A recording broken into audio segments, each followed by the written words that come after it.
छलिया का भेष बनाया, श्याम चूड़ी बेचने आया। भैया ताली बजाकर मनिहारी का भेष बनाया,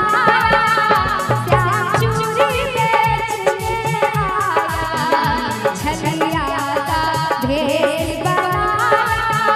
श्याम चूड़ी बेचने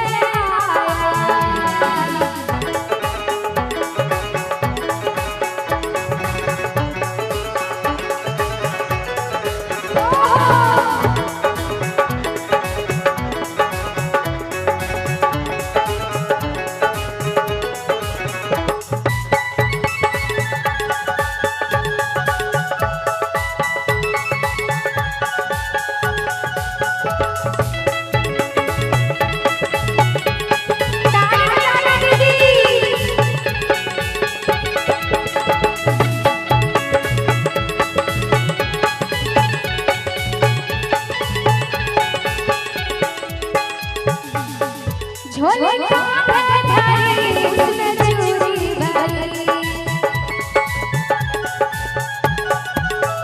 झोले धरी उसमें चूड़ी भरी, झोले धरी उसमें चूड़ी भरी, झोले धरी उसमें चूड़ी भरी, झोले धरी उसमें चूड़ी भरी। गलियों में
ललका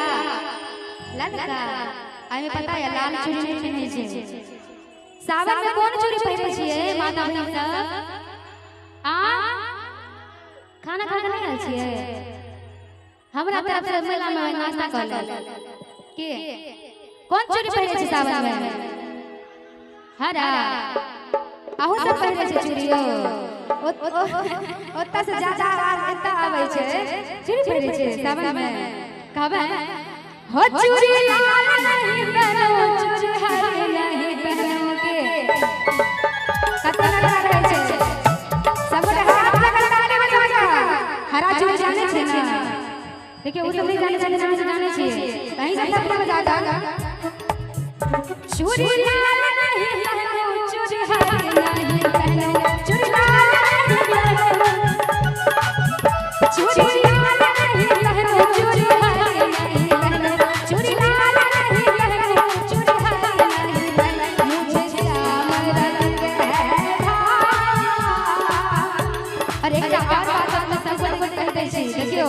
राधा रानी के श्याम रंग किया भाग गयो हां कृष्ण कन्हैया लाल जी के फेवरेट कलर चले आई कल माता बहन सब सावन में हरा के छोड़ दियो चूड़ी पर के नाम लिखा ले छै वाह नाम लिखा ले छै तै दुआरे कहै छै मुझे श्याम रंग है